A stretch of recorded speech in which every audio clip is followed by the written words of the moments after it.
got notes on top of notes on top of notes. What makes a high value woman? So I'm going to give you my opinion and my tips on what makes a high value woman. These will be the different segments and topics in my video.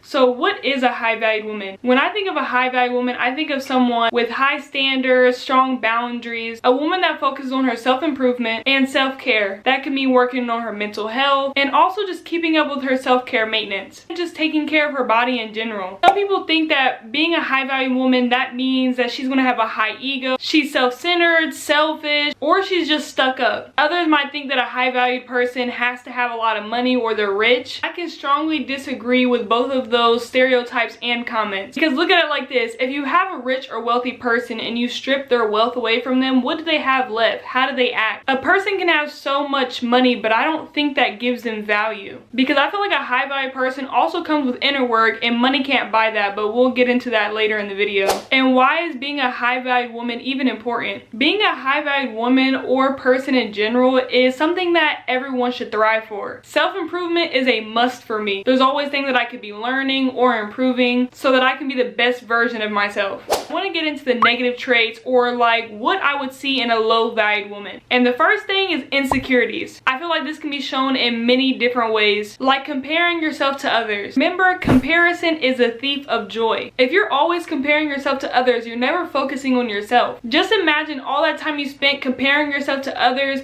and you poured all of that energy back into yourself, giving yourself so much love and security. You wouldn't be comparing yourself to other people. You wouldn't have time for it. The only person you should be comparing yourself to is your previous self. Looking back at your accomplishments, maybe you have some other things that you need to work on or improve on. Other ways I can tell if someone's insecure is if they reject compliments. If I were to say, "Oh my gosh, I love your outfit," and they instantly rejected it and said, "Oh, really?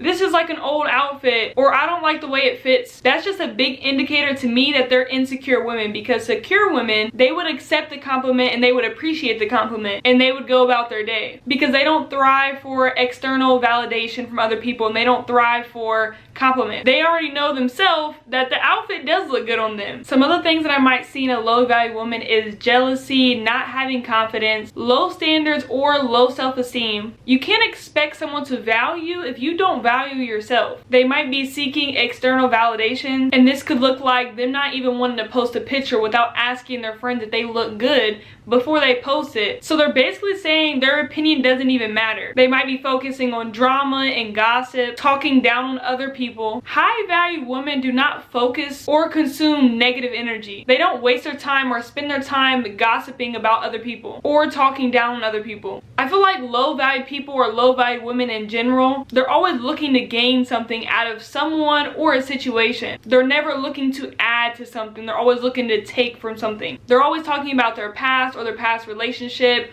always bringing up negative things. Talking about your past doesn't help you now. It's just keeping you in it. It's keeping you from moving on. But learning from it and growing from it, that's what's going to get you to move forward. And since we got all of that negative stuff out of the way, I want to get into the healthy traits and how I feel like a high value woman would look like or how she would act. So I feel like a high value woman will have high standards. She can say no to low valued men. She'll also hold her friends at a high standards, and she'll have so many good people surrounding her. Has strong boundaries. As soon as someone crosses her boundaries, she either can address them or drop them and move forward. Has self-love, high self-esteem. She doesn't need external validation to make herself feel good. Has high confidence in herself. She can control her emotion and doesn't allow other people to make her act out of character. Like if she's getting in an argument with someone, she can control those emotions and be calm in those situations. Good communication skills where she can express her feelings and emotions. She focuses on abundance and fulfilling her life. She's kind, compassionate, well-mannered, all about self-improvement and self-development. She can balance her feminine traits and her masculine traits when she needs to. She can read the room and she's able to adapt to whatever environment she's at. So like a business meeting or a party or a family function, she's able to adapt to whatever environment she's in. Self-awareness, where she's aware that some things might need to be be changed, like her habits or maybe people she surrounds herself with. She definitely has good hygiene. She's mature, she's able to apologize when she knows she's in the wrong, and she doesn't cry or get upset when she doesn't get her way. And also, I feel like people place as much value as they want on certain things or certain objects. For example, brands like Dior or Birkin. If you go out and buy a Birkin bag and you go out and buy a random purse from a mall, you're going to take more care of that Birkin bag and value that Birkin bag more because you invested more money into it than you did that random purse. Just like people, you need to value yourself and invest into yourself. And for another example, water. You can go buy a cheap water bottle from Walmart, but then when you go to a hotel or an airport, it's going to cost 2 times more. It's also based on the environment. So maybe you need to change the environment you're around or change the people that you're around. Don't surround yourself by low valued people or negative people. And with all of that being said, let's get into the lifestyle and how you can implement little things to become a high valued woman or a high valued person in general. So self-improvement, this could mean reading self-help books or also learning a new skill like learning a new language. Respecting yourself, so respecting your time and knowing that your time is valuable. Staying productive. That doesn't mean wasting your time scrolling on your phone for hours. You shouldn't be wasting any of your time on anything that doesn't serve you to your highest self. I feel like the happiest people in life are always pouring into themselves and showing themselves so much love. When you're fulfilled and you're so abundant with your own life, you don't have time for the negative people or the negative things around you. You also need to start eating more healthy, just taking care of your body. And taking care of your body could also look like you joining a Pilates class, maybe a yoga class, getting a gym membership. And if you don't have the money for those things,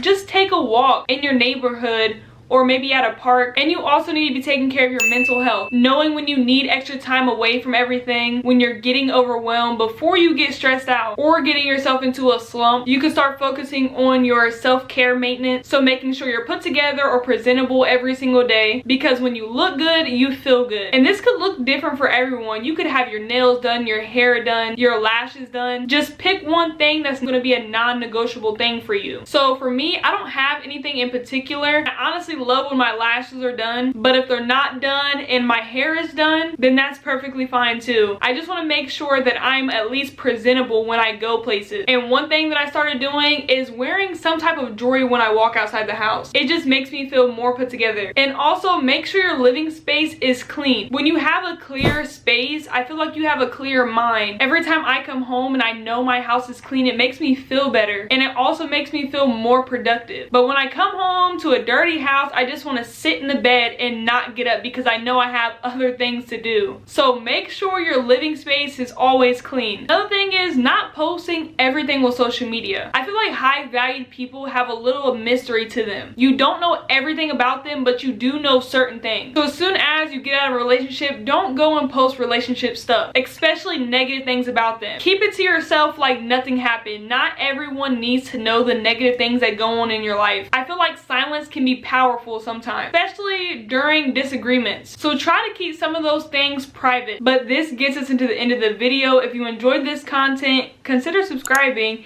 and I'll see you guys in my next video. Bye. Looks